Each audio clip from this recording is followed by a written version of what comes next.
si nombreux ce mercredi soir. Bonsoir Sophie Louvière, merci d'être venue. Bonsoir Cyril.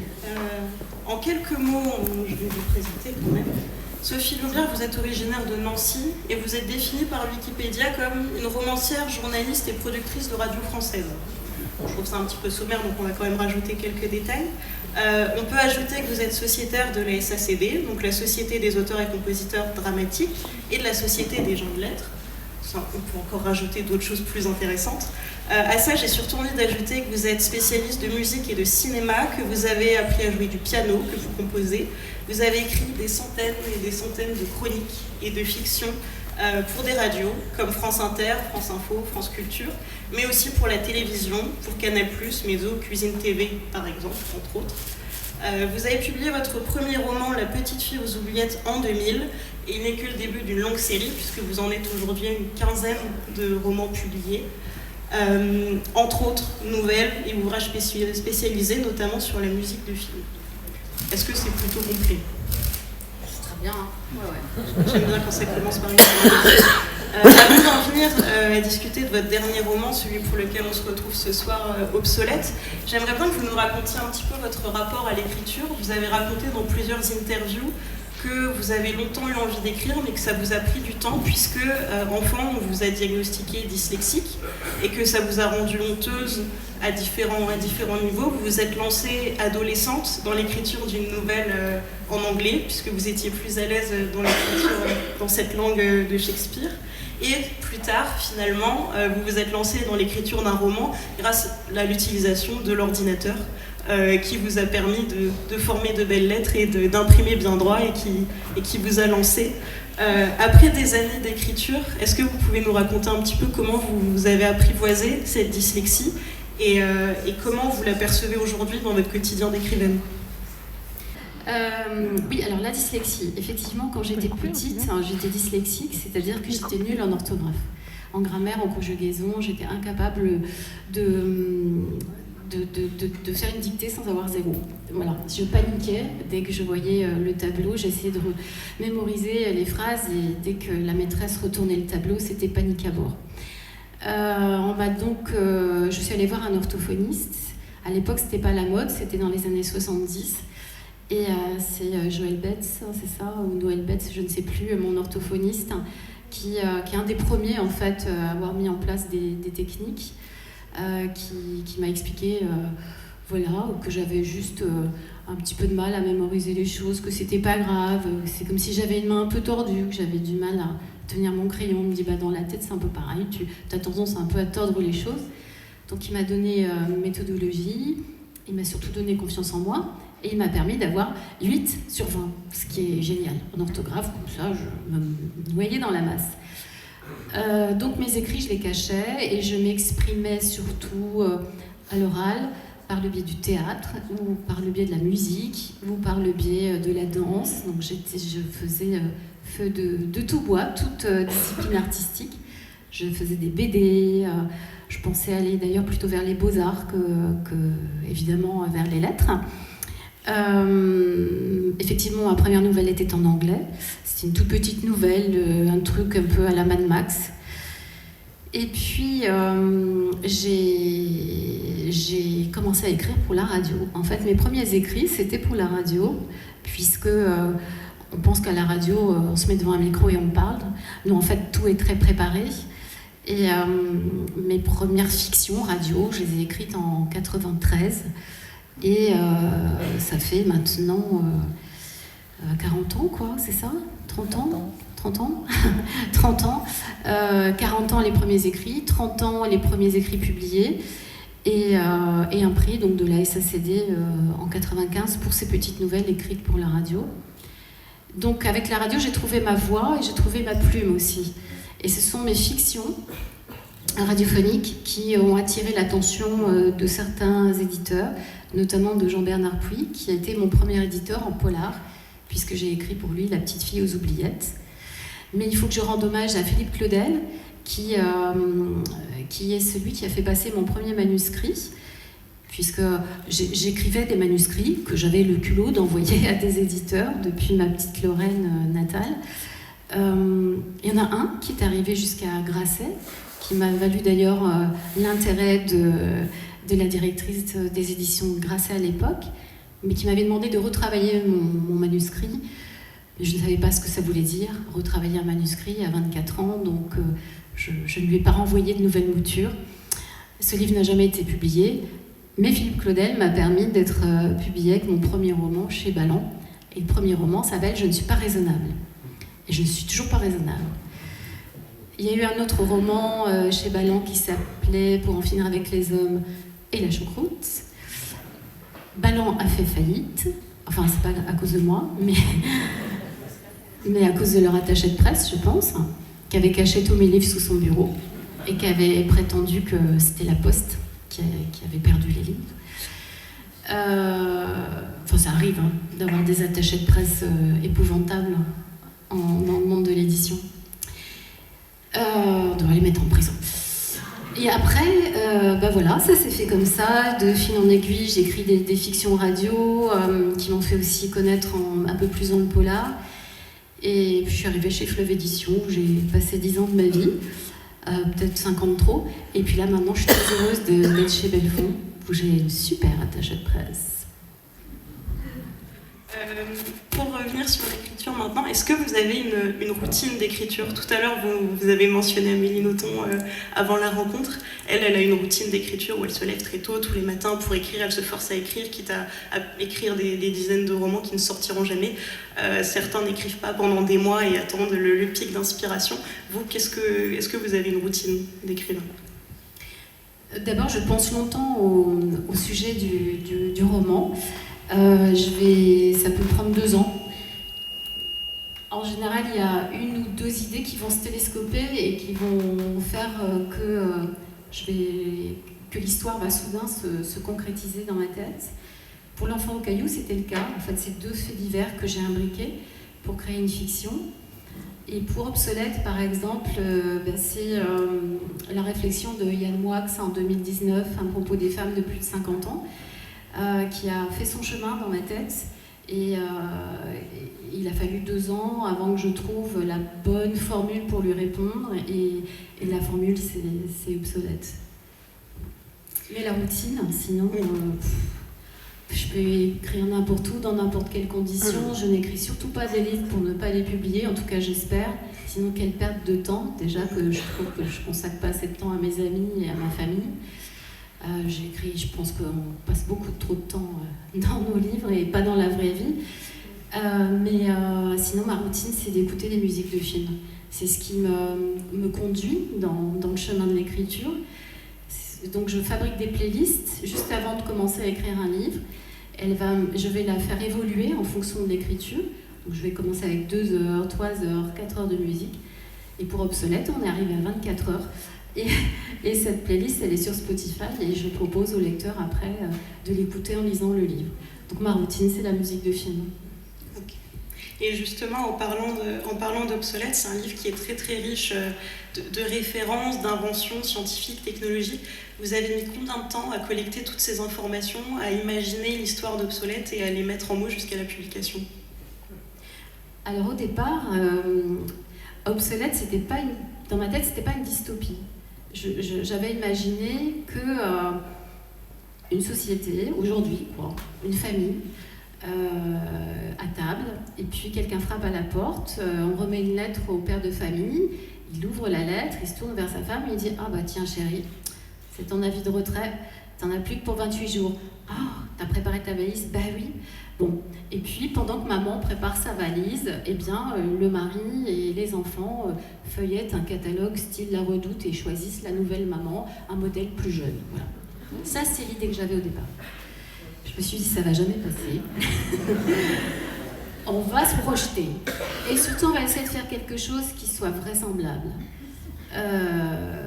Et donc, si je me projette dans une dystopie, je voudrais que ça soit autre chose qu'une dystopie banale, stéréotypés qu'on voit dans toutes les séries sur Netflix. Donc des univers hyper aseptisés, des pièces blanches, beaucoup de plastique, des gens en combi, des gens super droits, bien coiffés et tout. Je voulais quelque chose qui soit vraisemblable, donc pas de plastique. parce qu'il n'y en aura plus dans 2 siècles, on aura quand même arrêté nos conneries.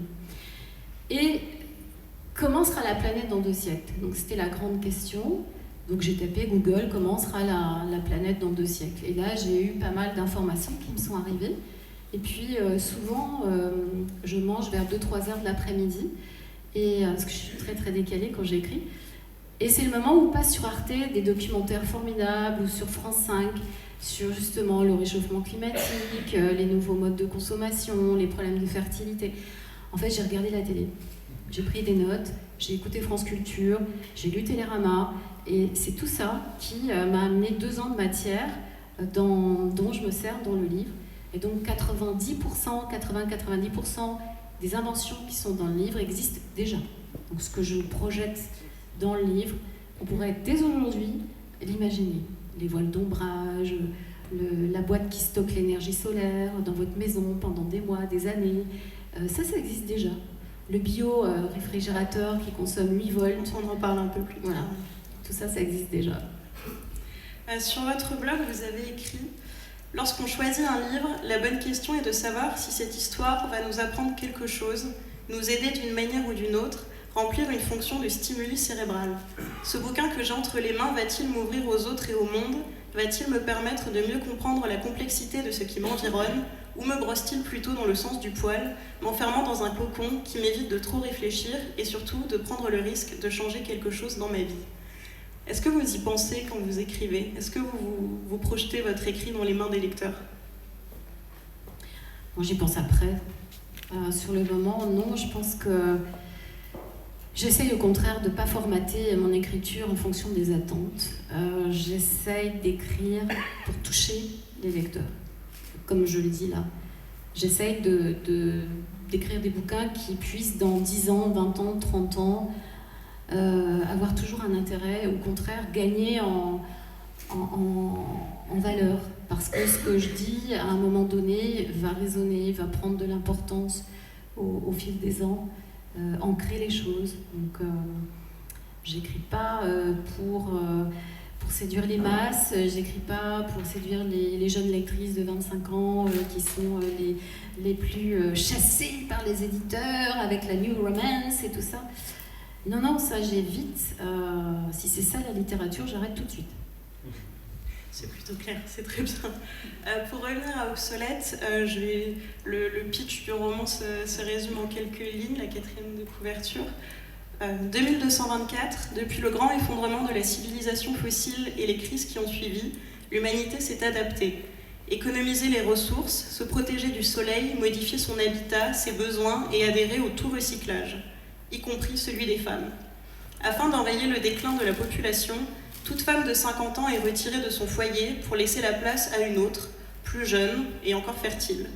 L'heure a sonné pour Rachel. Solide et sereine, elle est prête. Mais qu'en est-il de son mari et de ses enfants, car personne n'est jamais revenu du grand recyclage. Et Rachel sent bien que le domaine des hautes plaines n'est pas ce lieu de rêve que promet la gouvernance territoriale au futur retiré.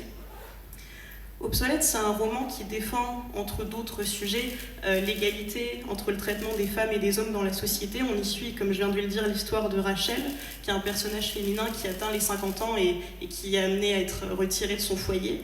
Elle est devenue obsolète. Les personnages masculins qui l'entourent demeurent quand même très importants. Ils sont les vrais alliés des femmes. C'est pas du tout un roman qui pointe du doigt les hommes contre les femmes et qui divise les sexes, mais vous ne définissez pas Obsolète comme un roman militant pour autant. Comment vous le définissez, ce roman? Un roman humain. Un roman pour les hommes et les femmes. Un roman qui doit nous faire toucher du doigt l'idée que quand on touche au destin d'une femme, on touche au destin d'un homme, et vice-versa. Qu'on est intimement liés par nos émotions, par nos sentiments et par nos parcours de vie. On ne retire pas une femme impunément de son foyer sans faire des dégâts parmi les personnes qui restent. Retirer une femme de 50 ans, c'est comme si soudain, il y avait une disparition, comme si la personne venait à mourir et on annonce à la famille, vous avez 1 mois pour vous préparer. Donc c'est quand même un deuil et c'est violent pour tout le monde, pour les femmes comme pour les hommes. Alors pourquoi on retire les femmes de 50 ans? Il y a une raison, puisqu'en 2224, d'après les statistiques actuelles, on va avoir une augmentation de la population féminine. Elle est liée à plusieurs facteurs. Le premier, c'est le facteur environnemental, le réchauffement climatique et la pollution. Enfin, je vous mélange tout en même temps. Aujourd'hui, on connaît déjà un problème de féminisation des fœtus, aussi bien chez l'homme que chez l'animal. Donc il est lié en partie aux perturbateurs endocriniens. Cette féminisation des fœtus a un impact non seulement sur les naissances, mais c'est aussi sur l'appareil reproducteur des garçons et des filles. On a des petites filles qui naissent sans possibilité de faire des enfants, et des garçons qui naissent avec des pénis atrophiés ou qui souffrent d'azoospermie. Donc dans ces conditions, c'est difficile de repeupler la planète. Donc on est en perte de vitesse, on est en voie d'extinction. Le but, c'est de faire un maximum d'enfants, et si possible, des petits garçons qui sont encore capables de faire des bébés. Donc les hommes en capacité d'avoir des enfants, on va essayer de faire en sorte qu'ils puissent au maximum repeupler la planète. Et évidemment, on ne va pas les mettre dans une boîte et puis faire passer devant eux une vingtaine de femmes tous les jours, c'est pas le truc, parce qu'il faut une diversité. Si on n'a qu'une dizaine d'hommes pour repeupler la planète, ça ne marche pas. Il va y avoir des problèmes génétiques. Donc on est raisonnable, on y va doucement, et on imagine qu'il y aura une première famille. Quand la femme ne pourra plus être fertile, faire des enfants, eh bien, elle va se sacrifier pour laisser la place à une autre femme et lui laisser la chance de peut-être faire avec son mari un bébé. Donc on est tous dans la même galère, et c'est accepté depuis l'enfance. Les enfants sont conditionnés à ça. Les petits garçons savent que les filles ont droit à une autre vie, à un paradis qui leur est promis au domaine des Hautes Plaines, où là, enfin, elles sont débarrassées de toutes les contingences habituelles, elles ne s'occupent plus des enfants, elles sont libérées, elles n'ont plus un travail, elles sont libres de faire ce qu'elles veulent, de nager avec les poissons, d'avoir des amants, enfin c'est super génial ce qu'on leur promet. Donc elles y vont quand même, voilà, je perds mon mari, mais je vais peut-être gagner 20 amants, quoi. Hein, c'est un peu comme les 1000 vierges qu'on vous propose dans certaines religions. Elles ne sont pas forcément dupes, mais on ne sait pas ce qu'il y a là-bas, et de toute façon, j'ai une vie qui m'attend. Donc, il y a cette promesse qui est belle et qui fait rêver les petites filles, et puis qui rend jaloux un peu aussi les petits garçons, parce que peut-être qu'ils s'ennuient dans leur village. Donc voilà. Ça, c'est pour répondre aux personnes qui me disent « mais c'est super pas égalitaire, votre truc ». C'est comme ça, on n'a pas le choix. À un moment, il faut repeupler la planète.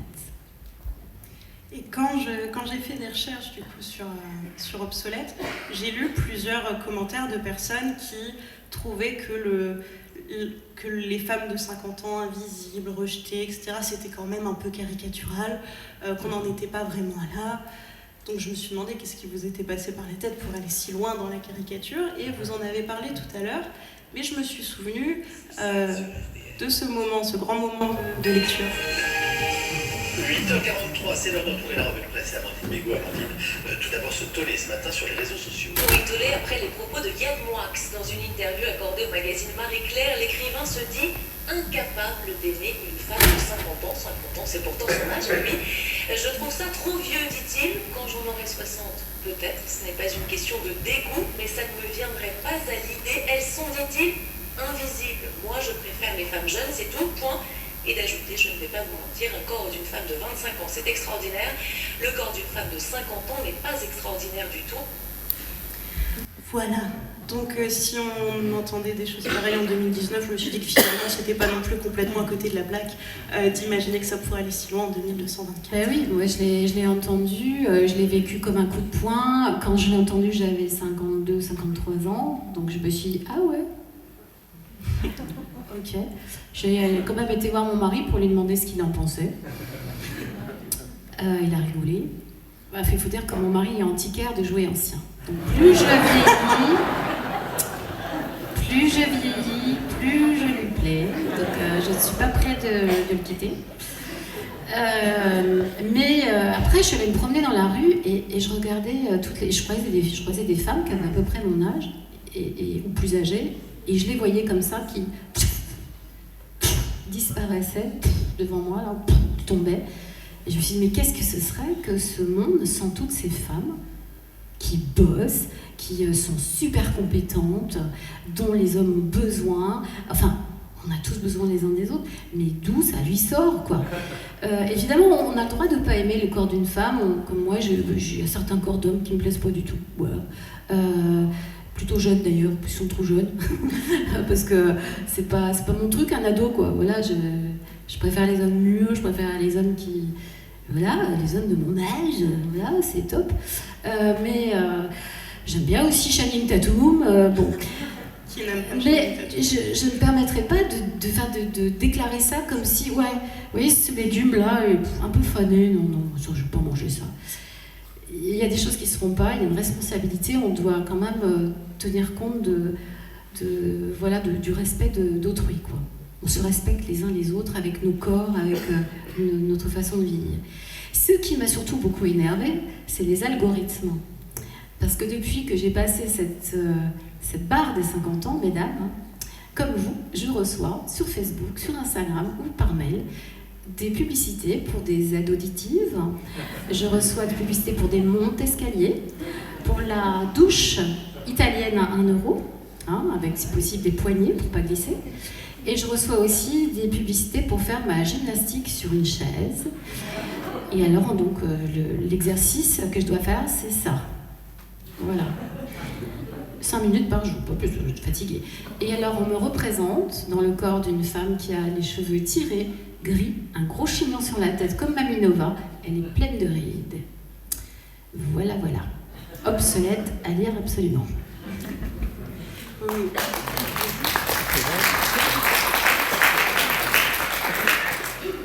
Vous avez écrit qu'il y a beaucoup d'inspiration de votre vie personnelle et des personnes qui vous entourent réparties dans vos différents romans. Vous, est-ce que votre expérience de la cinquantaine, est-ce qui a directement inspiré Obsolète ?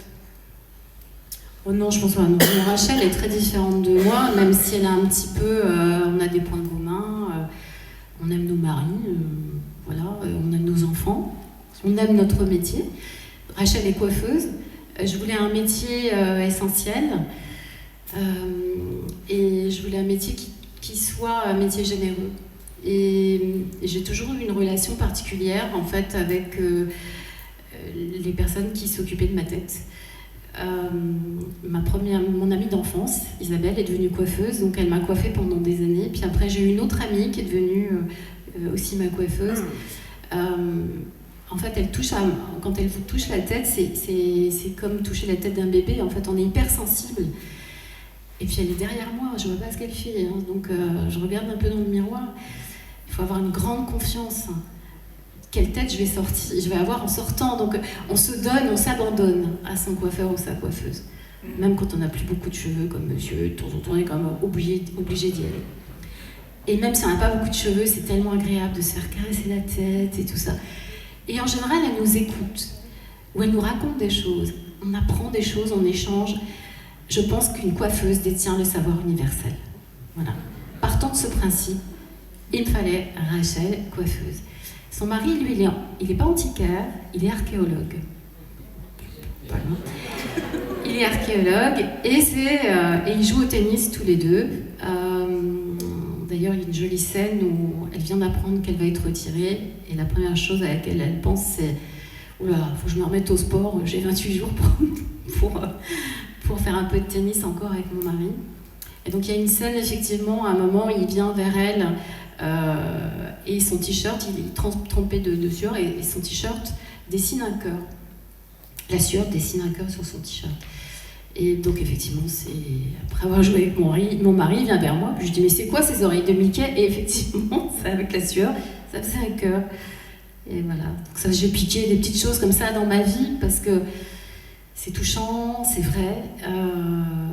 Et puis je me dis que peut-être que vous aussi, vous l'avez vécu, ce t-shirt en forme de cœur. L'idée d'un gouvernement qui mise tout sur la fécondité des femmes, sur l'utilisation de leur corps, quitte à être aussi intense et aussi dirigée que la gouvernance territoriale qui est décrite dans Obsolète, ça peut aussi paraître un peu caricatural. Et en même temps, encore une fois, il y a quelques semaines de ça, on a entendu notre président de la République qui utilisait le terme de réarmement démographique et de grand plan national dans cette direction. Obsolète était déjà écrit à ce moment-là, mais comment vous avez réagi quand vous avez entendu cette information ? Ça m'a fait sourire parce que depuis le mois de septembre, donc le moment où j'ai donné mon manuscrit à mon éditrice, toutes les semaines, aux infos, je vois tous les sujets abordés par Obsolète. D'abord le Pas-de-Calais. Le roman se passe dans le Pas-de-Calais, sur la côte d'Opale. On n'a pas arrêté de voir des problèmes d'inondation, de villages, de villes submergées, etc. Donc je propose dans Obsolète, j'ai installé dans Obsolète ma famille, mes villages sur la côte d'Opale. Et vous verrez, j'ai redessiné complètement le littoral. Les falaises sont protégées par des digues de 30 mètres de haut. C'est vraiment à ce prix-là qu'on arrivera à protéger les falaises avant qu'elles ne s'effondrent, avant que la montée des eaux, on sera à 8 mètres quand même, la montée des eaux ne noie toute cette partie. Et puis j'ai imaginé un habitat complètement différent à partir de constructions et de matériaux qui existent déjà aujourd'hui. Je ne sais plus c'était quoi la question. Votre réaction au réarmement démographique de Macron. Et bien je me suis dit qu'il était complètement à côté de la plaque, le pauvre chéri. Tout pareil. Parce que c'est bien de dire aux femmes faites des bébés, mais il faudrait qu'elles en aient envie, qu'elles aient des bonnes conditions pour ça, et puis surtout que l'avenir qu'on leur propose soit un peu plus radieux. On ne peut pas imaginer repeupler un pays si ce pays continue à utiliser des produits phytosanitaires qui empoisonnent les bébés, qui empoisonnent les mamans, qui empoisonnent toute la nourriture, toutes nos terres. C'est aberrant. En fait, il faut prendre le problème globalement, pas uniquement traiter d'un côté l'agriculture, de l'autre l'environnement, de l'autre les énergies fossiles, ici la fertilité, ici l'enseignement, mais c'est global. On ne changera pas le monde si, au départ, on n'est pas tous égaux devant l'enseignement, l'instruction, les connaissances, devant nos revenus. S'il n'y a pas un revenu universel, forcément il y en aura un qui voudra gagner plus que l'autre, qui aura peut-être des moyens pour y parvenir, qui ne sont pas très catholiques. Si on n'a pas cette idée d'arrêter les profits, l'industrie économique, si on ne change pas la donne, on va droit dans le mur. Et c'est pas moi qui le dis, ça, parce que j'ai pris des notes. J'ai trouvé ça vachement bien. Là, j'ai une citation pour vous du pape François. « Rêvons en tant qu'une seule et même humanité, comme des enfants de cette même terre qui nous abrite tous, chacun avec les richesses de sa foi ou de ses convictions, chacun avec sa propre voix, tous frères, et j'ajoute toutes sœurs. » Vraiment, j'adore le pape François. Il a dit aussi un truc, la pandémie de la Covid-19 a mis à nu notre incapacité d'agir ensemble. Faire renaître un désir universel d'humanité, voilà ce à quoi on devrait œuvrer. Il est bien, le pape François. Et alors, ce que je voulais vous lire... Je ne sais pas si je vais le trouver. Oui, Isabelle Autissier. L'environnement, c'est le combat du siècle. Si on rate cette marche, l'avenir sera infiniment douloureux et compliqué. On est en train de la rater. Jean Mallory, voilà ce que je voulais vous dire, qui est décédé il y a peu de temps, écrivain, explorateur, anthropologue. Toute société sans transcendance, habitée par une civilisation à dominante matérialiste et dirigée par les seules forces financières et à terme condamnée. Voilà. Donc ça, je l'ai lu, je l'ai découvert, ces citations-là, après avoir écrit Obsolète. Et je me suis dit que, en fait, Obsolète abordait toutes ces thématiques-là. Je donnais un espoir, en fait. J'essaie de créer une dystopie utopique avec ce point noir autour de la fertilité, mais ça, c'est de notre faute, parce qu'on continue à fabriquer du plastique, parce qu'on pollue nos corps et notre environnement. Mais c'est de toute évidence, les solutions, on les a déjà à portée de main. Et tant qu'on ne sera pas sorti de ce fonctionnement-là, qui est de traiter individuellement les sujets, tant que les enfants n'auront pas accès tous à un même niveau d'éducation, de connaissances, on ne s'en sortira pas. Et puis surtout, on n'en a pas parlé, mais dans ce roman, il n'y a plus de religion. Et donc, s'il n'y a plus de religion, il n'y a plus de guerre. Voilà. Donc, s'il n'y a plus de guerre, il n'y a plus d'armes, il n'y a plus de violence, il n'y a plus de crimes, il n'y a plus de police, il n'y a plus de juges, il n'y a plus de prison. Quel soulagement. Vous venez d'en parler, Obsolète est une dystopie, un roman d'anticipation même. Pendant très longtemps, très longtemps, les personnages féminins ont eu du mal à trouver une place de choix dans les science-fiction, les littératures de l'imaginaire. Ça commence à aller de mieux en mieux depuis quelques décennies. Les personnages féminins commencent à prendre en pouvoir et ne dépendent plus uniquement de la force et du courage des hommes qui les entourent. Comment vous avez voulu imaginer vos personnages féminins dans cette dystopie? Est-ce que vous avez eu envie d'une nouvelle créativité que vous n'aviez pas encore lue ailleurs? Alors, j'ai pas tout lu. J'avoue que je ne suis pas une spécialiste de la dystopie. J'ai vu beaucoup de dystopies au cinéma, dans des séries télé. J'ai lu évidemment de grands romans dystopiques. Mais mon constat, quand même, il rejoint celui de pas mal de romanciers et de romancières, c'est que la femme, dans la dystopie, est très stéréotypée. Son rôle est souvent réduit à un rôle de victime. J'ai eu un débat récemment avec Hervé Lecor, qui vient d'écrire une dystopie dans laquelle les femmes, selon ses propres dires, sont violées évidemment. Ce terme, évidemment, en dit long sur la façon dont certains hommes imaginent immédiatement les dystopies. Donc forcément, nous sommes des victimes, ou du mobilier, comme dans Soleil Vert, ou dès qu'on a passé un certain âge, comme dans L'âge de cristal, on ne sert plus à rien, où on est des esclaves sexuels, où les mères sont très intéressantes, les mères de famille en général, elles se sacrifient. Elles sont sacrifiées pour leurs filles plus jeunes, super fortes, qui avec leur petit arc comme ça vont devenir maîtresses du monde. Mais les femmes de plus de 50 ans, oh là là là là. Je vais vous citer Orwell, 1984, citation d'Orwell. Quand je l'ai vue dans la lumière, c'était une vieille, 50 ans au bas mot. Mais je ne me suis pas arrêtée là, j'y suis allée quand même. Voilà, ça vous situe l'image de la femme de plus de 50 ans dans une dystopie, qui est un roman emblématique, que ChatGPT évidemment a en référence, ce qui fait que forcément elle va en tenir compte dans les stéréotypes. Blade Runner, adapté du roman de Philip K. Dick, Les androïdes rêvent-ils de moutons électriques? Dans le roman de Philip K. Dick, figurez-vous que Harrison Ford est marié. Il a une femme. Eh oui, il a une femme. Alors pourquoi elle n'est pas dans le film? Parce que si vous lisez le roman, eh bien, vous verrez qu'elle est au début du livre et à la fin. Au début du livre, elle est dépressive. Elle est de toute évidence pas vraiment dans l'action. Je ne sais pas si elle s'intéresse vraiment à son mari. Elle est surtout intéressée à des espèces d'anxiolytiques ou de trucs qui la font rêver. Voilà, elle n'est pas vraiment intéressante en fait, mais même pas du tout. Et à la fin du livre, on la retrouve. Elle termine le livre et en fait, elle trouve qu'il est un peu fatigué, son chéri. Ouais, mais repose-toi un peu, je vais te faire un café. Et elle va lui faire un café. Et voilà.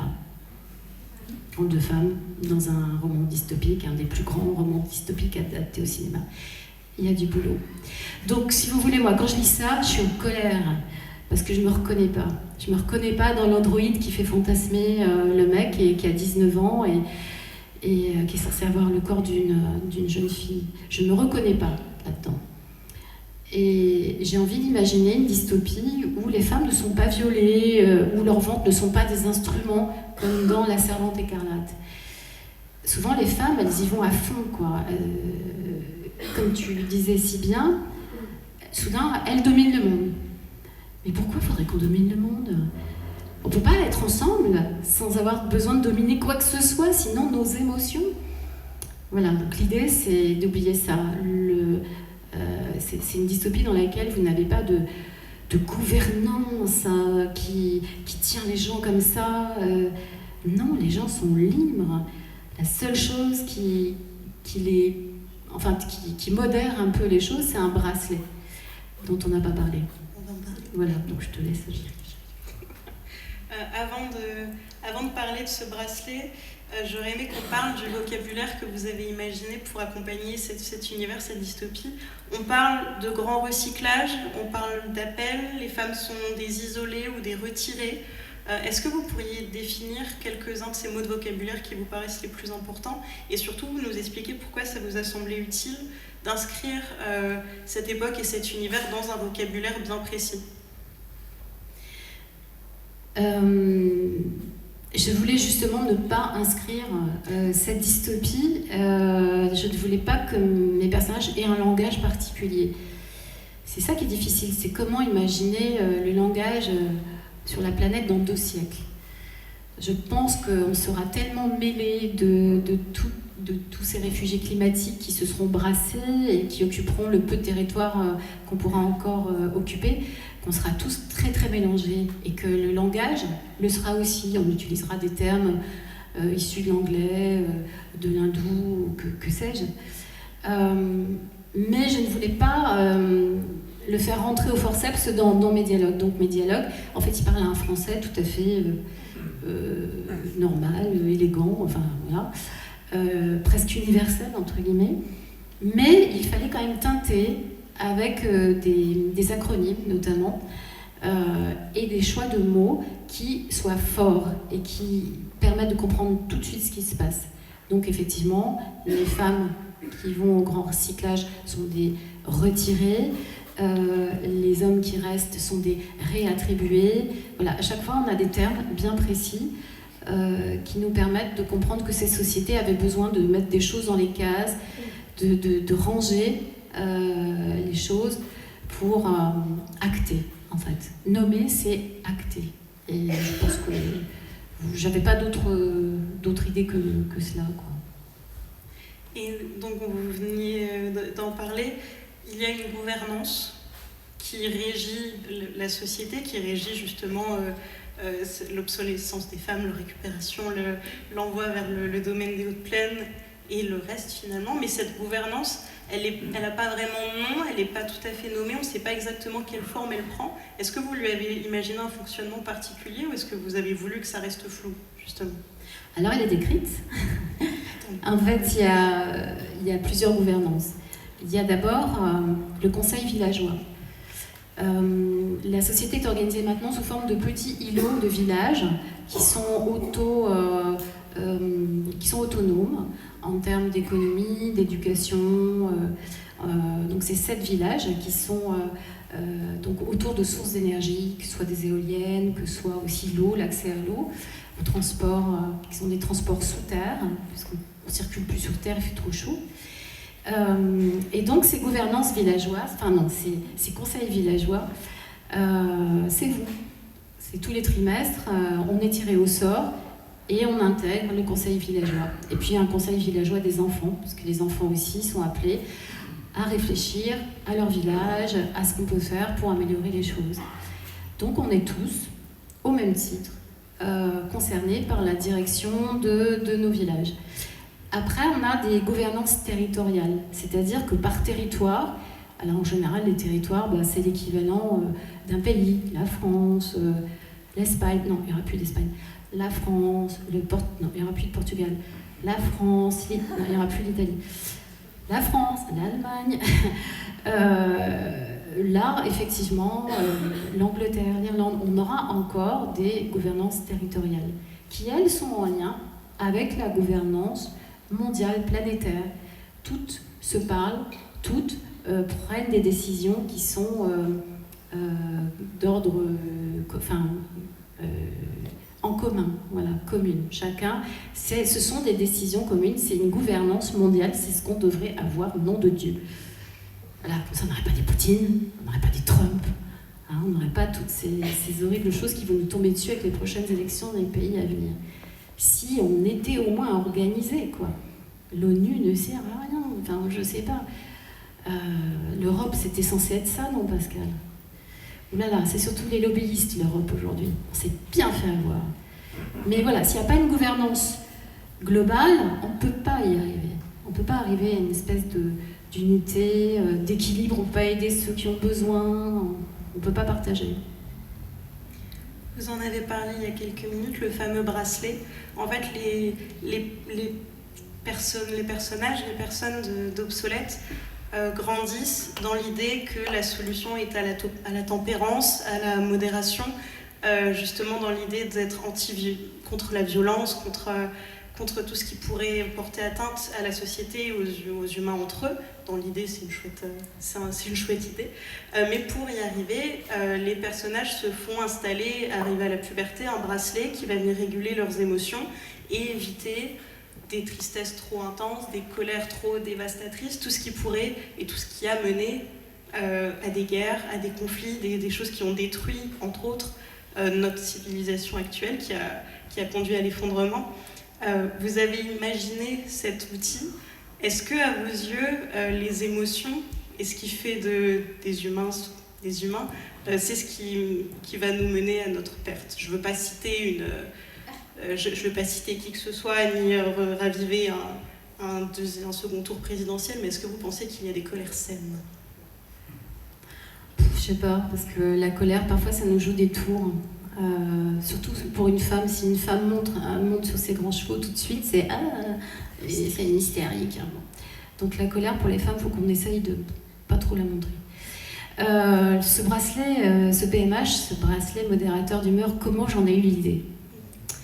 Tout simplement parce que je suis allée voir mon endocrinologue.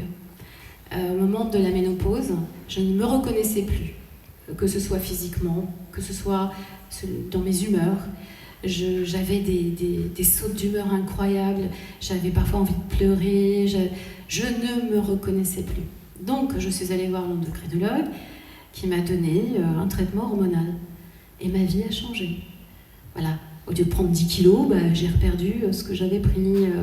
J'ai réussi à réguler mon appétit, j'avais beaucoup moins d'angoisse. Je me suis dit, mais c'est vachement bien ça. Et si on regardait un peu nos hormones là, j'étais beaucoup plus calme. En fait, en travaillant sur notre dosage hormonal, on pourrait changer nos vies. Et surtout chez les femmes, parce que pourquoi la ménopause, on est toutes, pour beaucoup de femmes, notamment celles qui ont pris la pilule, pourquoi est-ce que c'est si compliqué à vivre ce moment-là? C'est parce que pendant des années, on nous a fait bouffer des hormones, justement. Que notre système, notamment cardiovasculaire, a été extrêmement atteint par tout ça. S'il y a de plus en plus d'AVC chez les femmes, c'est à cause de la pilule. Mais on s'en fout, parce qu'on a juste besoin qu'on puisse faire l'amour avec elle sans qu'elle fasse de bébé, c'est tellement pratique. La liberté. Oui, la liberté a un prix. C'est des AVC chez les femmes. Donc, les hormones, c'est super important. Les poussées d'adrénaline, quand vous avez peur, ou quand vous êtes en colère, que votre enfant fait une colère là par terre, vous n'avez qu'une envie, c'est de lui mettre une baffe, quoi. De lui dire, mais tu fais chier. Si vous aviez ce bracelet, chérie, lève-toi. Voilà, maman est très en colère après toi. Va dans ta chambre. Bon, qu'est-ce qu'il y a à la télé ce soir? C'est ça le bracelet, c'est-à-dire que ça vous empêche de faire le pire, ça vous empêche de vous faire du mal, ça vous empêche de blesser autrui. Si on vous met une baffe, vous ressentez la douleur, mais votre corps ne vous transforme pas en pile électrique et vous n'avez pas envie de frapper l'autre. Vous lui dites « Waouh, c'est pas sympa ce que tu as fait ». Voilà. Vous comprenez? L'idée de ce bracelet, c'est ça. C'est de nous protéger quand soudain quelqu'un est en panique parce qu'il est en train de perdre son sang, parce qu'il est tombé de l'échelle et on ne sait pas quoi faire. Au lieu d'être hystérique en train de tourner « Oui, je ne sais pas qu'est-ce qui se passe, il est tombé », hein, comme souvent. Eh bien, bon, allô, est-ce que vous avez quelqu'un là? Il est tombé, il ne va pas bien du tout. Il se trouve que j'ai une chance inouïe, j'ai un blocage. Quand il arrive quelque chose de grave, comme il est arrivé une fois, mon chat est tombé du toit. 3 étages, la voisine monte et me dit « Votre chat il va pas bien ». Je suis descendue, j'ai vu mon chat qui était en train de mourir. N'importe qui aurait paniqué, j'étais enceinte, comme ça. J'ai pris mon chat, j'ai dit à mon mari qui paniquait, c'était un ancien mari, Je dis, il me dit, mais il va mourir. Je dis, non, tu te calmes, tu prends les clés de voiture et on y va, on va chez le véto. Et c'était la nuit, il était minuit, un truc comme ça. Et il me dit, oui, mais il faut qu'on aille là, je sais pas où c'est les urgences. Je dis, on va aller chez un véto, on va regarder, en général c'est marqué sur la porte, il y a un numéro de téléphone, etc. J'étais hyper calme, jusqu'à ce qu'on trouve le véto, qu'on laisse le chat. Et là après, je rentrais dans la voiture et je me suis mis à trembler comme une feuille. En fait, moi je l'ai déjà, le BMH. Et je me dis que ce jour-là, j'ai un peu sauvé mon chat. Donc c'est bien ce bracelet. Il peut permettre de nous protéger contre le pire, de faire face à des situations dramatiques. Et surtout, il permet d'abraser ce qui va évidemment dévaster Keane, son fils et le grand-père quand Rachel va être retirée. C'est ce qui vraiment les aide à passer les moments les plus durs. Justement, c'était ma question suivante. Le bracelet est présent, il aide, mais il n'annihile pas non plus complètement les émotions. La famille de Rachel est dévastée par son départ. Vous présentez une société où les femmes sont temporaires dans leur foyer, donc on aurait pu imaginer que leur famille s'y faisait et qu'elle les voyait vraiment comme un outil, mais c'est pas du tout le cas. Au contraire, on a l'impression que vous avez eu envie vraiment de développer les relations entre les personnages, les liens familiaux. Quel type de famille vous avez eu envie de présenter dans Obsolète? Il y a plein de familles. Vous avez, en plus, il y a tous les genres représentés. On est dans une société où on a même des personnes asexuelles. On est très libre. On peut aimer des hommes, des femmes. On peut vivre sans enfants si on fait ce choix. Mais si on est fertile, il faut qu'on puisse donner éventuellement des ovocytes. Voilà, chacun essaye de participer comme il le peut à ce réarmement démographique. Mais tout le monde est très libre. Et surtout, on jouit, on rit, on pleure pas. Donc ça, c'est sûr qu'il n'y a plus les larmes chez les adultes, mais il y a encore des rires et il y a évidemment le plaisir du corps. Il y en a même qui ne sont pas toujours très fidèles. Hein. Voilà, ça, on a encore le droit d'imaginer de tomber amoureux ou d'avoir une petite aventure avec quelqu'un d'autre. Je n'ai pas dit que c'était, c'est pas la fidélité, on n'a pas un bracelet qui nous...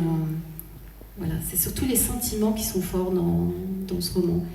Il y a un personnage, John Melnick, qui est un technicien d'installation et de maintenance, qui est un personnage très important parce que lui, il était au bout de son couple. Et quand Asna lui est retirée, à la fois il encaisse, et en même temps ils se sont presque libérés parce que leur couple, à eux deux, leur pesait. Il faut dire qu'ils sont passés par des épreuves très difficiles. Elle a eu beaucoup de bébés qui étaient difformes. Lui, chaque fois, après, il ne pouvait plus faire l'amour à sa femme parce qu'il avait l'impression qu'il allait encore avoir un horrible bébé à sortir. Enfin, c'est très dur. Ils vivent des choses qui sont très dures et qui sont équivalentes parfois au parcours du combattant des gens qui font des PMA. Il faut savoir aujourd'hui qu'en France, et même dans le monde, 50% des PMA échouent. C'est-à-dire 50% des couples sortent du système sans enfants. Donc c'est très douloureux. Donc je voulais aborder ça dans le roman aussi. Donc John, il va devoir choisir une nouvelle partenaire et pas trop... Ouais, non, ça va. Voilà. Kim, il ne supporte pas, mais lui, ça va. Donc on a aussi d'autres types d'hommes, évidemment.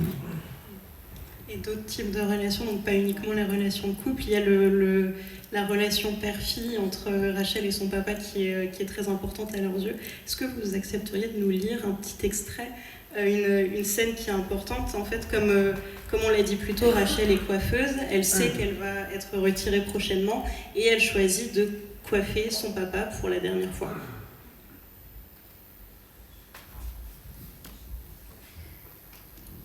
La monture des lunettes aplatit ses cheveux blancs sur les tempes. Des boucles grises, plus coriaces, rebiquent sur la nuque. Il palpe le haut de son crâne, plisse les paupières.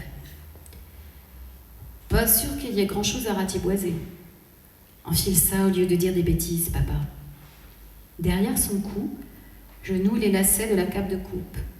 Je lui propose quelque chose à boire avant de le conduire au bac de lavage, lui rapporte un verre de mélisse et de violette infusée, retire ses lunettes.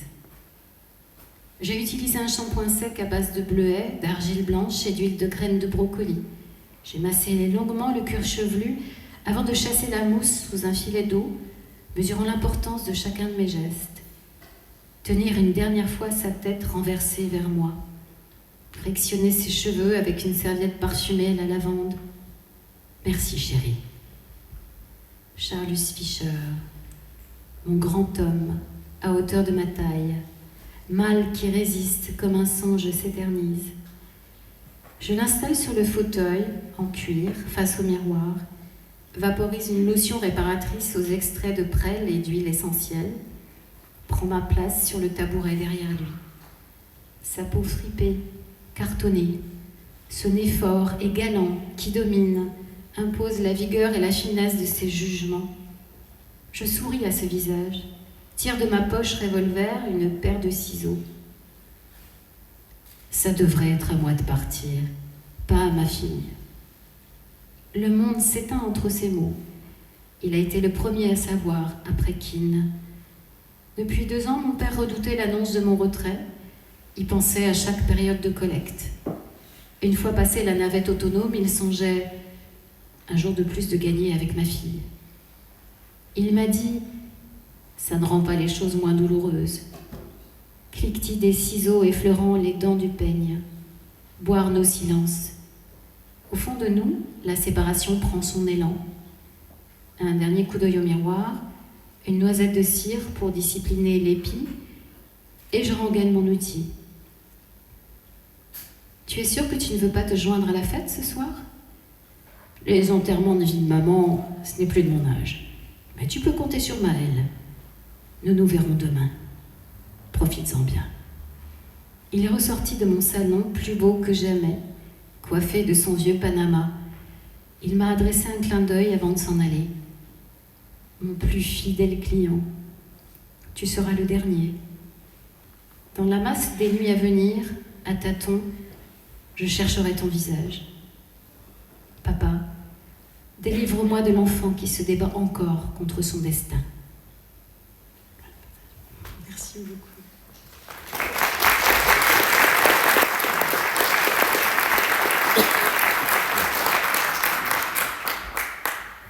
Les enfants dans cet univers grandissent dans un monde sans violence, où les armes sont interdites, on l'a dit plus tôt, théoriquement il n'y a plus d'agression, théoriquement. On leur enseigne l'empathie dès le plus jeune âge. C'est quoi être enfant dans cet univers ? Est-ce que c'est l'enfance dont vous auriez rêvé ou que vous auriez souhaité pour vos propres enfants ? Ouais, j'aurais bien aimé parce qu'en fait, ils ont un enseignement qui est vraiment super. Toutes les matières sont égales, notamment l'art-thérapie. C'est une des matières les plus importantes dans le roman. Donc on apprend aux enfants à exprimer leurs émotions et à faire beaucoup de travaux manuels, à travailler aussi bien. Les garçons font du macramé, ils font du tricot. Il n'y a plus de genre en fait dans ce que font les enfants, filles ou garçons.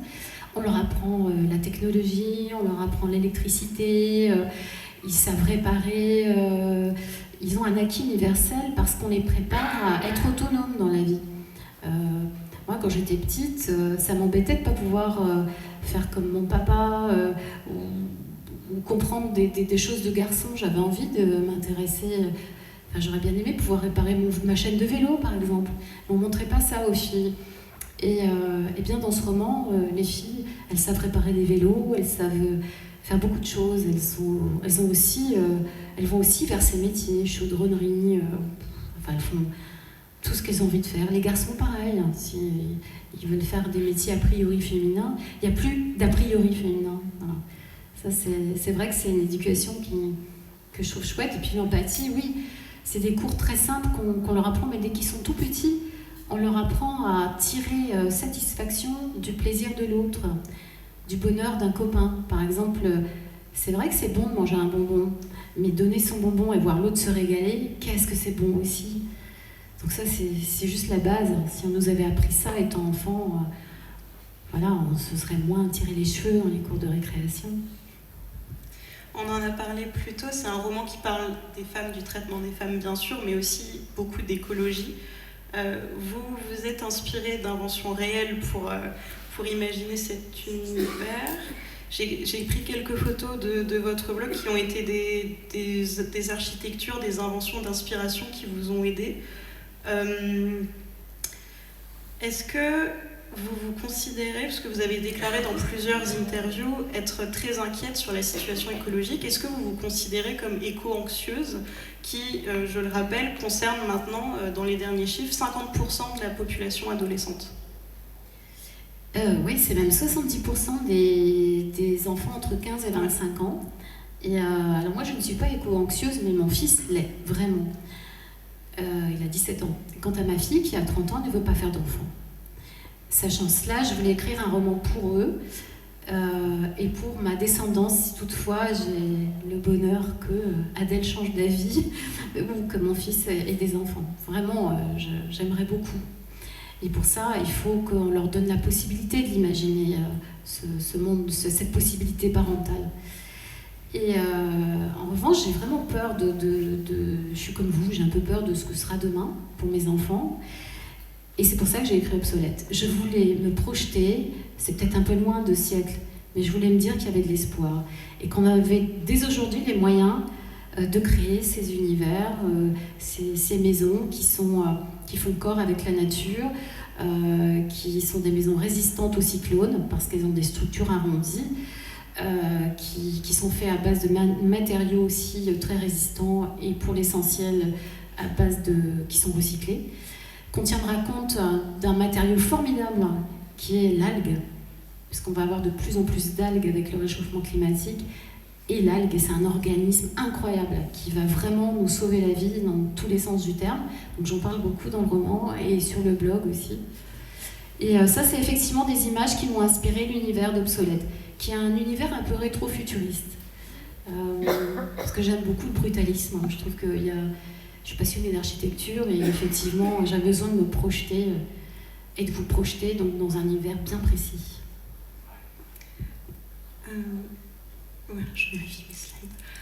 On a ici des exemples d'inventions qui existent dans la vraie vie. Vous l'avez dit tout à l'heure, 90% des inventions que vous mentionnez dans le livre existent. On a ici un réfrigérateur bio-robot qui a été imaginé par Electrolux, un t-shirt auto-nettoyant par une marque que j'oublie toujours, Hercléon. Voilà.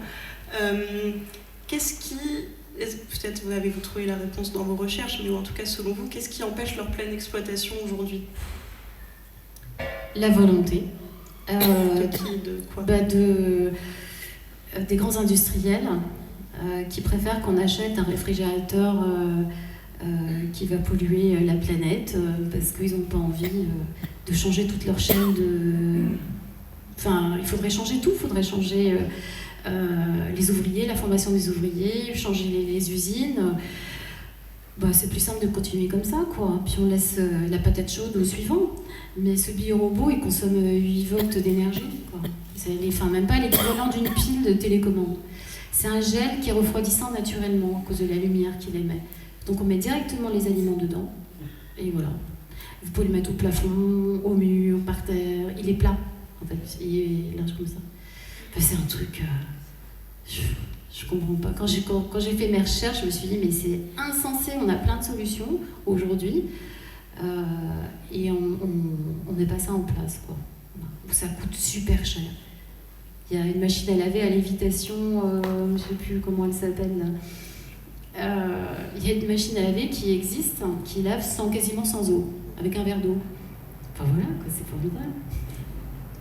Donc vous l'avez dit, c'est un roman en fait qui a l'air assez optimiste puisque la génération de 2224 apprend de nos erreurs. On enseigne aux élèves toutes nos erreurs passées pour ne plus les reproduire, que ce soit dans le domaine de l'écologie mais aussi du numérique. Il y a un extrait qui m'a, je ne sais pas s'il m'a fait rire, mais il m'a questionné sur mes propres pratiques, qui est un extrait qui parle de TikTok. Je vais vous le retrouver, ce serait chouette si vous pouviez nous le lire aussi. Oui, et puis c'est marrant, on en a parlé il n'y a pas longtemps des réseaux sociaux. Donc ça, c'est la prof de Rachel. Elle a une prof, en fait, c'est Madame Epignosi. Voilà. En 2016, une application mobile de réseautage social développée par une entreprise chinoise est lancée. Elle va rapidement contaminer la planète.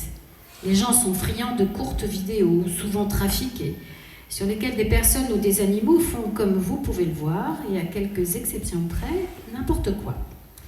Ils n'hésitent pas à se mettre en scène, instrumentalisent leur corps, les membres de leur famille et même leurs animaux domestiques. Les vidéos sur les murs s'amarraient les unes aux autres, pêle-mêle, une fillette en robe de princesse sur une planche à roulettes, une crème miracle qui aspire les points noirs, deux jeunes mariés animés de mouvements symétriques saccadés, un chat lové dans une valise ou coincé dans un vase, la sortie de route d'un camion dont le chargement se répand sur une double voie de circulation, le faciès crispé d'un petit enfant qui se trémousse en serrant les poings, un tuto couture filmé en accéléré, la confection d'une brochette de hamburger et des visages hilars, affublés de calques animés, de groins ou de cornes, des figures lissées aux bouches sidérantes, des corps contrefaits, difformes, inhumains. Notre instructrice se tourna vers le tableau pour écrire un chiffre. 4 ans après son lancement, le nombre d'utilisateurs actifs mensuels de cette application atteignait, elle traça un cercle autour, plus de 1,4 milliard. Une consommation d'images supérieure à 95 minutes par jour. Les jeunes, cibles majeures dans l'œil du cyclone. Les répercussions sur leur santé psychique et mentale étaient proportionnelles à l'ampleur du phénomène qui relevait d'une pathologie de l'addiction. Rendez-vous compte, les enfants, à cette époque, en 1 minute, dans le monde, les utilisateurs de cette application consommaient 167 millions de vidéos. Qui, pour entendre ce que la Terre murmure, ce qui se dit dans les profondeurs des océans, tête baissée sur leur smartphone, à la verticale de leur nombril, beaucoup de gens oubliaient qu'ils pouvaient encore agir. Nos ancêtres, pour la plupart, étaient les témoins aveugles de leur propre déchéance. Au début du XXIe siècle, les émissions de gaz à effet de serre liées au numérique ne cessant de croître, on se dirigeait vers l'effondrement mondial du système. Le coût écologique des smartphones rapporté à leur usage n'en valait pas la chandelle. Il ne serait bientôt plus possible d'extraire la quarantaine de métaux qui les composaient. 2 raisons à cela, l'épuisement des ressources et la difficulté d'accès aux gisements de territoires placés au cœur d'un enjeu économique mondial, puis sans fond de conflits armés. Un téléphone portable dont la carte mémoire recèle toutes les données d'une vie, des drones activés pour livrer un mascara à domicile, des frigos connectés capables d'alerter sur une pénurie de jambon et de passer automatiquement la commande. Les consommateurs des pays aptes à développer ces technologies vivaient le conte de fées d'une croissance éternelle au détriment des ressources de notre planète. Merci. Ce constat, on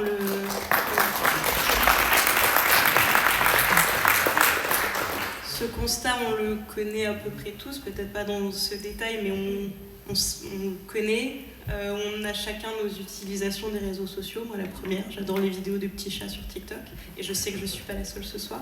Vous écrivez sur votre blog, vous citez un cinéaste que vous appréciez, Wim Wenders, qui parle de la révolution numérique, qui considère qu'elle a contaminé notre quotidien. Vous, dans le roman, les classes d'apprenants apprennent de nos erreurs et de nos comportements qui sont décrits comme absurdes et qui le sont, il faut le dire. Quel est votre rapport à vous aux réseaux sociaux et de quelle manière vous les utilisez ou aimeriez qu'on les utilise ? Alors j'ai un rapport de romancière aux réseaux sociaux, c'est-à-dire que si demain, parce que je n'aime pas les réseaux sociaux, je voulais arrêter de publier, eh bien je flinguerais ma carrière. C'est clair, on ne peut plus exister aujourd'hui sans les réseaux sociaux en tant que romancier.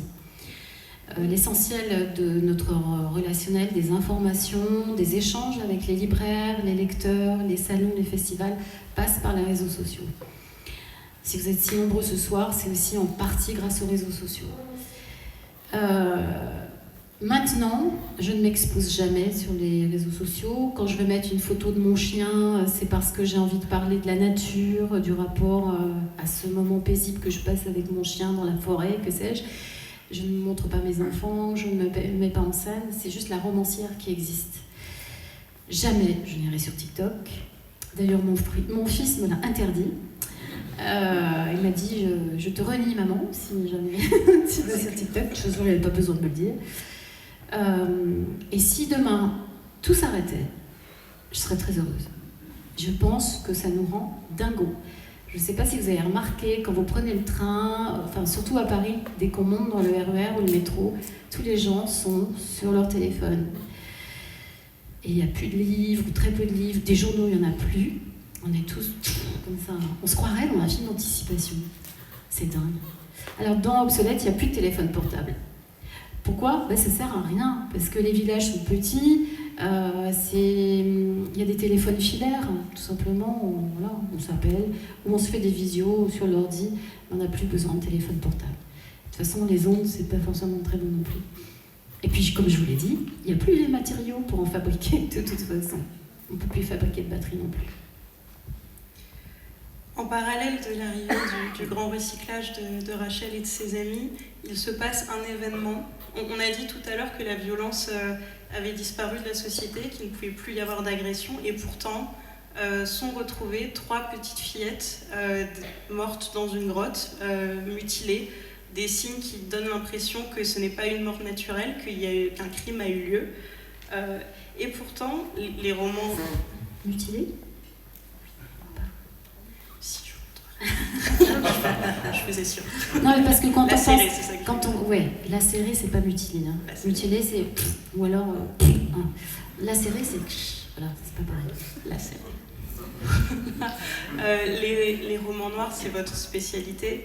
C'est ce que vous avez le plus écrit. Et pourtant, dans ce roman, comme dans les autres, vous n'avez pas multiplié les décès, vous ne multipliez pas les détails macabres, c'est pas ce que vous recherchez. Est-ce que c'est volontaire pour vous de limiter le nombre de morts, le nombre de détails ? Est-ce qu'il y a toujours un objectif précis et réfléchi derrière chaque décès ? Oui, absolument. J'essaie de ne pas faire dans la surenchère. Je laisse ça à d'autres romanciers qui excellent dans le domaine. Je pense qu'on est suffisamment entouré de violences et d'images insupportables, comme on en a vu le 7 octobre dernier. Je pense qu'il en va de ma responsabilité de romancière, si je me projette dans un futur, si j'imagine quelque chose, d'éviter d'aller racoler en allant chercher des images, une surenchère de choses horribles, quoi. Ça a toujours été ma façon de me positionner par rapport à mes romans. Et quand je décris une scène de crime, c'est parce que je me suis inspirée d'un fait réel. Là, en l'occurrence, effectivement, Kim Taylor va tomber sur une énigme. Lui qui s'intéresse plutôt à des scènes de la vie passée, quand il déterre, quand il va sur des lieux de recherche. Là, il est confronté à 3 corps de petites filles avec des indices sur les corps qu'il n'est pas en capacité de comprendre ni d'analyser, puisque ça fait plus d'1 siècle que personne n'a été tué, qu'il n'y a pas eu de mort.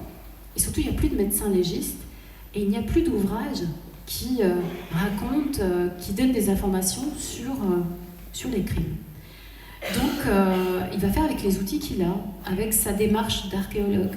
Et donc, dans son labo, il va avoir la chance de pouvoir peut-être faire quelques clichés. Et sur ces clichés, il va avoir des choses, des petits détails, et il va aller puiser dans une source inépuisable d'informations, c'est la littérature policière. Et c'est comme ça qu'il va, en lisant des chapitres, des scènes qui décrivent des autopsies, qu'il va être en capacité de traiter, d'interpréter, de comprendre ce qu'il a sous les yeux. Voilà. Dans une interview, vous avez parlé de la maltraitance envers les femmes dans les romans, je vous cite. Vous dites que dans vos romans, la perversité se joue sur le plan moral. Le corps des femmes ici est aimé, pas violé. C'est essentiel pour moi. Trop de romans usent de perversité et de sadisme envers les femmes. Cette banalité est, de mon point de vue, douteuse et dangereuse. Est-ce que vous arriveriez à mettre plus de mots sur ce qui vous semble dangereux, justement, sur ce procédé qui est pourtant très courant ? C'est clair, non. Alors je me tais. Pour terminer cet entretien, nous allons parler d'autre chose que d'Obsolète, nous allons parler de vous. Notre président ici présent vous a demandé de sélectionner des mots, des réponses. Donc nous allons passer à ça maintenant. En plus, ça fait toujours sourire le président, donc on aurait tort de s'en priver. Monsieur le Président. Il vous a demandé de choisir une image, et en fait vous en avez choisi 2, une après l'autre. On a décidé de montrer les deux parce qu'on aurait tort de se priver. La première, c'était celle-ci. Est-ce que vous pourriez nous en parler? Là, vous avez Adèle et Louise. Adèle, c'est celle qui est en rouge, c'est ma fille. Et Louise, c'est ma petite sœur, qui a le même âge que ma fille. Parce que mon père s'est remarié. Enfin, c'est pas remarié, mais s'est remis en couple. Et ça a été un grand bonheur pour moi de voir que soudain, dans ma vie, j'avais pas juste un frère qui était décédé, malheureusement, mais que soudain, j'avais un demi-frère et puis une demi-sœur. C'est des cadeaux de la vie. Donc j'ai trouvé que c'était très beau, parce que papa était quand même pas tout jeune quand il a eu ses enfants. Et évidemment, papa, c'est un peu Charlus dans le roman, quoi. Évidemment. C'est terrible. Mon père est parti à l'âge de 66 ans, en 2007, l'année où je publie Black Coffee, qui est un roman qui se passe sur la route 66. Je suis née en 66, je déteste ce chiffre. Voilà, et pour ceux qui l'ont connu, je ne sais pas, parce que papa a été drac à Metz, il s'appelait Jean-Claude Loubière. Je ne sais pas si parmi vous, il y a des gens qui l'ont connu, mais c'est quelqu'un qui a beaucoup œuvré pour la culture, que ce soit dans la région Grand Est, que ce soit après à Montpellier. Et je trouve qu'on l'a trop vite oublié, mon père. Voilà. Et évidemment, elles adoraient leur papy, toutes les deux. Ça, c'est une photo prise le jour de mon second mariage. Un grand moment de bonheur, et voilà, elles sont très belles. C'est l'héritage, c'est les filles de demain, et j'espère que jamais elles partiront au recyclage. Pour la seconde image, vous avez choisi celle-ci. C'est mon deuxième papa. Bertrand, ça c'est pas facile. J'ai une chance inouïe, c'est que j'ai eu par plusieurs biais l'occasion d'être à côté de Bertrand. Déjà à la radio, à France Inter, je travaillais dans l'émission de cinéma cinéphile. Et dans cette émission, aux côtés d'Andrea Seo, une fois par semaine ou par mois, Bertrand venait et nous présentait un DVD incroyable, des vidéos, des films merveilleux, comme il savait si bien les sélectionner et en parler. Et moi, je venais souvent juste après lui au micro, et donc il se mettait dans le fauteuil, puis il me regardait avec des grands yeux, il m'écoutait parce que je parlais de musique de film. Et il n'y a que lui qui m'écoutait en fait dans l'émission. Andrea Seo regardait ses notes. Oui, merci Sophie, on va passer à autre chose. La musique de film, il n'en avait rien à faire. Je me souviens d'une fois où j'ai parlé d'Alexandre Desplat. Et j'ai passé la musique d'un film de Patrice Lecomte, qui s'appelait, je ne sais plus comment il s'appelait. Et je leur ai dit, écoutez bien cette musique, et retenez bien ce nom, Alexandre Desplat, il faut prononcer le S. C'est le futur Michel Legrand. Bien sûr, Sophie, c'est formidable, merci, on passe à autre chose. Alexandre Desplat, il a eu 2 Oscars depuis, et puis c'est un des plus grands compositeurs à Hollywood aujourd'hui quand même. Donc voilà. Donc j'étais très fière du métier de chroniqueuse au cinéma que j'étais, et j'avais un grand soutien. Parce qu'à chaque fois, Bertrand rebondissait en me disant « Oh non mais Audrey, Sophie a raison !» Après, on s'est retrouvés à la SACD. J'ai été élue pendant 3 ans administratrice radio. Donc je défendais les droits des auteurs radio, de ceux qui écrivent des fictions.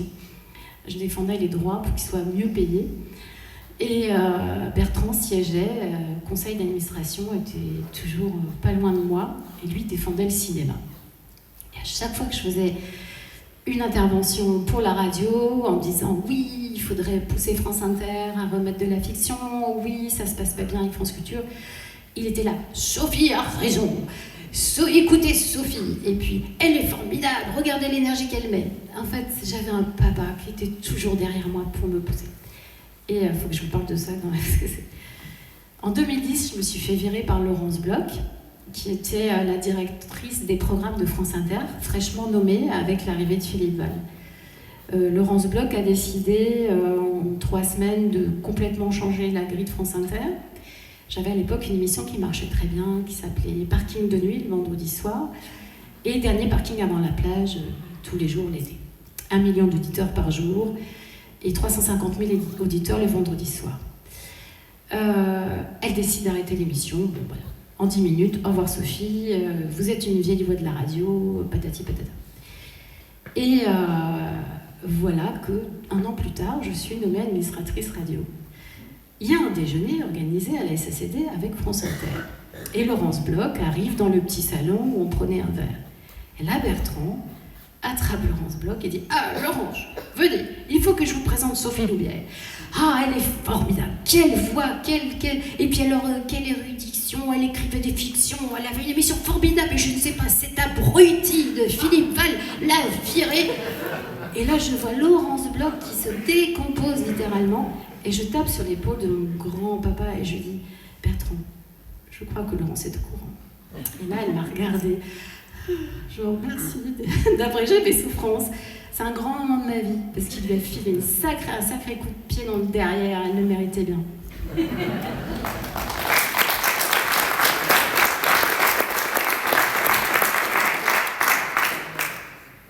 Un mot, c'est le mot lumière.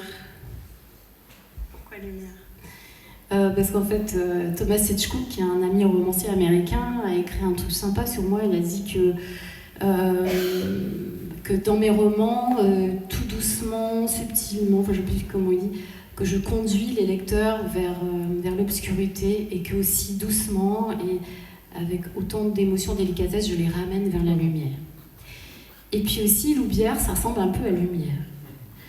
Et je me souviens à un moment, un copain qui avait fait une blague sur moi, voilà, en disant « Oui, cette nuit, j'ai éteint la Loubière, quoi, voilà. »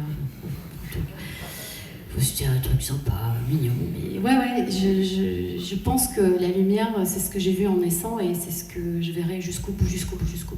Non, je verrai pas le côté sombre de la vie. Un livre, La Route. Voilà une dystopie dans laquelle les femmes ne sont pas violées.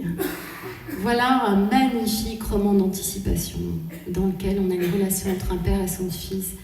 Quand j'ai lu ce livre, à l'époque où il est sorti, déjà j'ai loupé mon arrêt de RER parce que j'étais tellement en train de lire que j'ai loupé la station. J'écrivais déjà à l'époque et quand je suis arrivée au bout du livre, je l'ai posé et j'ai dit à mon mari, c'est fini, j'écris plus. Ben non, parce que tout ce que je vais écrire sera tellement nul à côté de ça sera tellement mauvais, ça sera tellement moins bien. Il a écrit tout ce que j'aurais rêvé d'écrire. Voilà. Le sujet que j'aime le plus dans la vie, c'est le rapport homme-fils. C'est quelque chose de très beau. Père-fils. Et il avait tout fait. Et donc pendant 1 an, j'ai rien écrit. Et puis, je sais pas, après je me suis dit, bon, ouais, je vais quand même prendre ma petite place à côté. Vous avez bien fait. On vous a demandé de choisir une musique. Vous nous avez parlé de la playlist constituée pour Obsolète. Sauf que cette playlist, elle fait, comme on l'a dit tout à l'heure, 24 heures. On n'a pas le temps. Donc elle est disponible sur Spotify, on vous invite à aller l'écouter très chaleureusement. Mais pour cette soirée, vous avez tout de même accepté de choisir un morceau, Cerisier rose et pommier blanc d'André Claveau. Est-ce que vous voulez bien nous en dire quelques mots avant qu'on écoute quelques secondes de ce morceau ? Je pense que Bertrand Tavernier aurait beaucoup aimé cette chanson. Elle a un son complètement désuet et puis surtout c'est la musique qu'écoute Charlus. Charlus, donc c'est le papa de Rachel dans le roman et il est tailleur. Et il a imaginé toute une garde-robe pour les futurs retirés parce que quand il était petit, il a vu sa grand-mère partir et le jour où elle est partie, le dernier jour où il l'a vue monter dans cette navette autonome, il a trouvé qu'elle était mal habillée. Donc avec ses crayons, il a essayé de fabriquer, de dessiner des robes et c'est devenu un peu le Christian Dior, le Pierre Cardin dans 2 siècles. Il a créé cette collection de robes magnifiques, vraiment des robes bustiers, très hollywoodiennes, avec les chaussures, le petit sac à main, la coiffure, les bijoux, enfin pour que les femmes, le jour où elles sont retirées, soient très belles. Et donc Charlus, j'imagine que dans son atelier, il écoute des petites choses comme ça. Et quand il entend ces chansons, il prend une robe et puis il se met à danser avec la robe. Voilà, c'est une espèce de Fred Astaire. Et dans ma tête, j'avais Dustin Hoffman aujourd'hui. Quand vous voyez Dustin Hoffman aujourd'hui, le vieux bonhomme qu'il est, il est chouette. Et voilà, c'est ce qu'il écoute. En fait. Alors on va tenter de l'écouter, mais on me fait un signe subtil que je vous reproduis pour me dire qu'on va attendre quelques secondes. Donc d'ici là, je vous laisse imaginer à quoi peut ressembler ce morceau. Je ne vous ferai pas l'affront de vous le chanter, hein, vous imaginez bien. Non, mais c'est très beau, vous verrez. Il est vachement bien, je vous promets. C'était ça avec la musique de film. Mais la musique de film, c'est plein d'émotions et c'est mieux, je pense, de l'écouter en lisant le livre. Ça va la pression? Ça vient.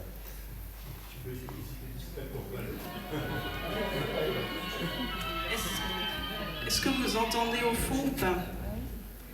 Parce que sinon le morceau est dans la playlist et comme vous avez implicitement promis d'écouter la playlist en rentrant chez vous, vous l'entendrez de toute façon.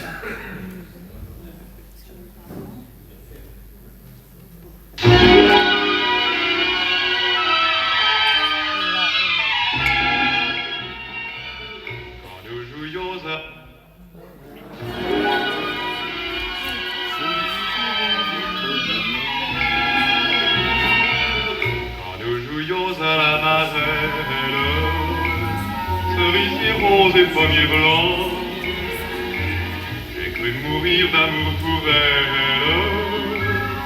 en l'embrassant, avec ses airs de demoiselle, cerisier rose et pommiers blancs, elle avait attiré vers elle mon cœur d'enfant. J'avais promis quelques secondes. J'espère que ça vous a plu et qu'en plus vous n'êtes pas sourd. Voilà. C'est le Mozart dans 2 siècles. Voilà. Tout simplement. C'est impérissable, non? C'est magnifique. La voix, l'orchestration et les paroles. Oh, magnifique. Une personnalité, vous avez choisi Anna Catherine Green, autrice. Oui, alors qui est cette femme qui n'a pas l'air très aimable, enfin qui a l'air de s'ennuyer dans son fauteuil? Eh bien, c'est la mère du roman policier. Et oui, le premier roman policier n'a pas été écrit par un homme. Ça fait encore partie de ces choses qu'on nous cache. C'est elle qui l'a écrit. En 1870, quelque chose comme ça, elle a écrit le premier roman policier après avoir assisté au procès dans lequel son père, qui était avocat, plaidait. Et en assistant au procès, elle a eu l'idée d'écrire ce livre et d'imaginer qu'une espèce d'inspecteur ou de détective, depuis son canapé, allait résoudre une affaire. Ça vous rappelle pas quelqu'un, ça? Sherlock Holmes. Donc elle a imaginé ça, et puis il est aidé d'un jeune avocat qui, lui, va sur le terrain, le docteur Watson. Et ils vont résoudre une enquête comme ça dans une famille, une espèce de huis clos. Elle va poser les jalons, enfin tous les éléments du roman policier. 10 ans plus tard, Arthur Conan Doyle va publier les aventures de Sherlock Holmes. Il a lu son livre qui s'est vendu à 1 million d'exemplaires aux États-Unis. Et le bruit courait que c'était pas une femme qui l'avait écrit. Ce n'est pas possible. C'était un homme, forcément. Les femmes ne sont capables d'écrire que des poèmes, voyons. Voilà. Je vous invite à aller sur la page Wikipédia pour découvrir Anna Catherine Green. Et si, dans un dîner, quelqu'un vous dit « Oui, le premier roman policier a été écrit par Tartampion », Anna Catherine Green. Voilà, comme ça vous pourrez briller.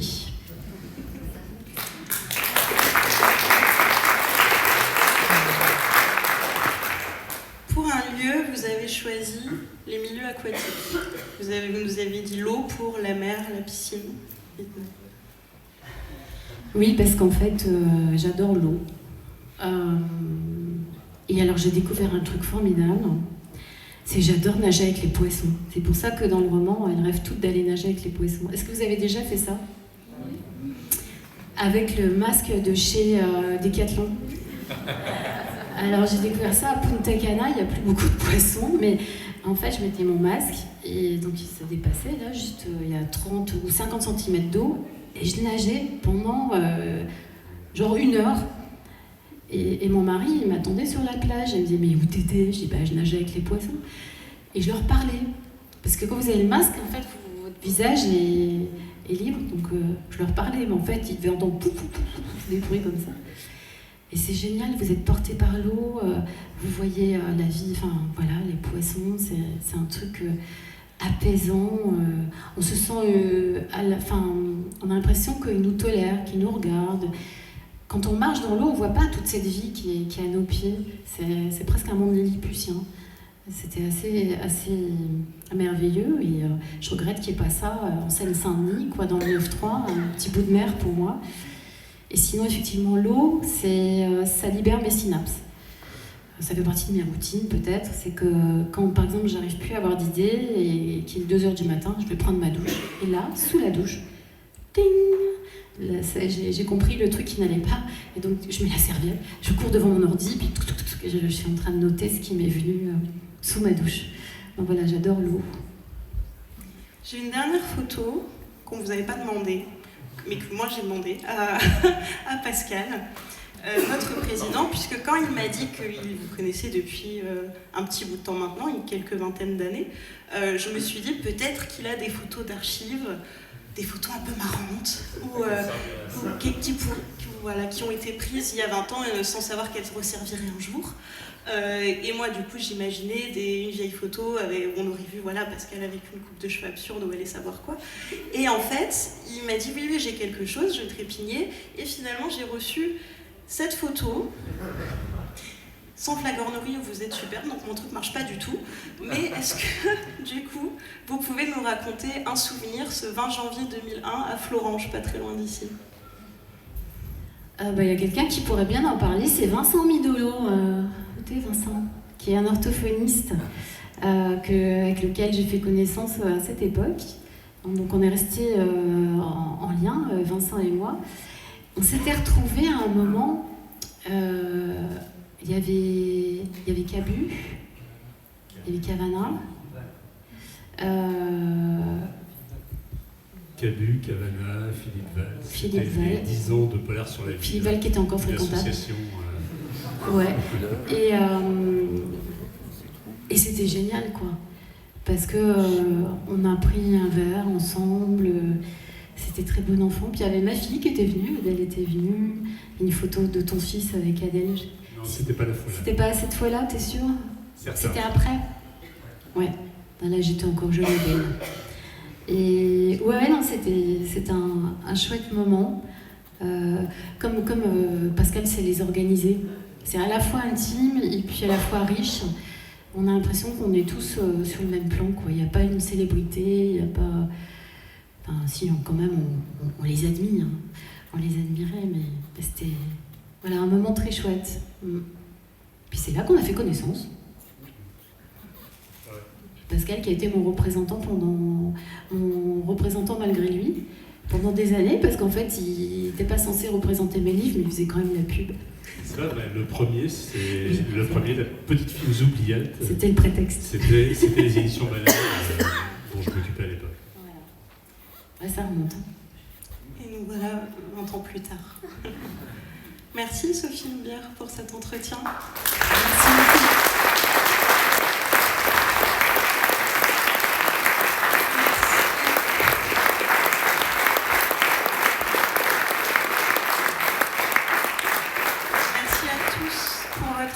Nous vous rappelons qu'un ou plusieurs chapeaux vont circuler et que notre association vit en partie grâce à ces chapeaux et à leur contenu surtout.